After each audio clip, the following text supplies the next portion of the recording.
So Against the Storm just dropped its 10th major free update. The game is sitting at 95% positive reviews, out of something like 18,000 reviews. And right now it's also about 70% off, down to around $9 from 30. That's a really strong score, but even with numbers like that, this isn't a game everyone's going to love. So let's go through what this game is, what is really good about it, what might turn you off, the biggest major free updates, and everything else worth knowing. Very quickly first, the setup. You play as the Viceroy, which basically means you're the person the queen sends out to do the actual dirty work. She stays back in her city. You're the one out in the storm, building settlements and hoping they survive long enough to be worth something. Now here's the actual gameplay loop. You land on a patch of forest with nothing. You've got a handful of villagers, some starting resources, and a storm timer counting down. Your job is to get a functioning settlement up fast enough to survive that storm, while also working toward whatever goal is going to let you leave with something to show for it. So you're picking small trade-offs the whole time. Then the storm actually hits, and things get much harder. The hostility from the forest ramps up,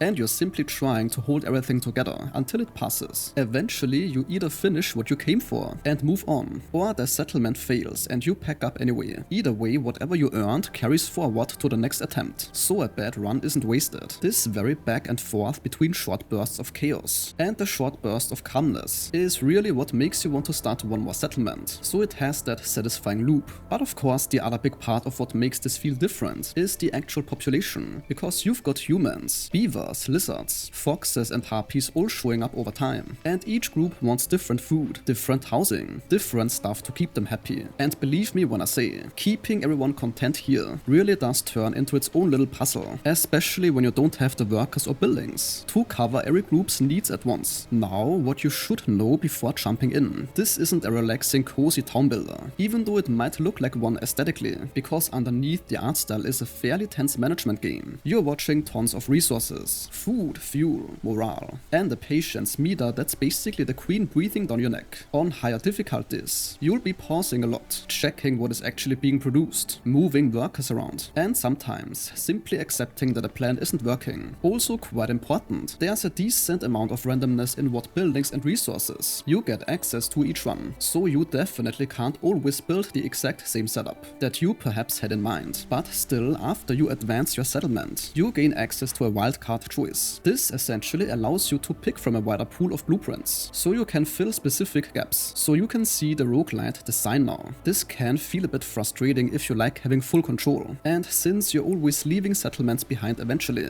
if what you actually want is one city you grow for dozens of hours and decorate exactly how you like, then this probably isn't it. Now, as for the massive amount of stuff that changed since launch, the free support here has been pretty steady. Of course, the early updates were mostly polish, but update 1.2 added a panel that tracks where resources are coming from and disappearing to, which made troubleshooting a struggling settlement a lot easier. Update 1.4 was the big one. It added an entire fishing system, along with new resources, buildings, and also reworked how villagers behave, and it is generally seen as the update that changed how the base game plays. Later on, update 1.5 introduced the Forsaken Town, where you inherit a settlement that's already partway built, instead of starting from nothing. The update 1.7 focused mainly on statistics and usability. Update 1.8 let villagers get some needs met right at the main hearth, instead of separate buildings. Update 1.9 added new farming options, and the newest one, 1.10, overhauled how hauling works. It lets you set global priorities so your goods move around more efficiently, without you having to micromanage every worker. It's worth noting that some of the flashy additions like new biomes and extra species came through paid DLCs rather than these free updates, so the free content has mostly gone toward systems and balance instead of brand new races. So who is this actually for? If you like roguelikes, enjoy solving a tight little economic puzzle under pressure, and don't mind starting fresh often, then Against the Storm really is one of the better examples out there.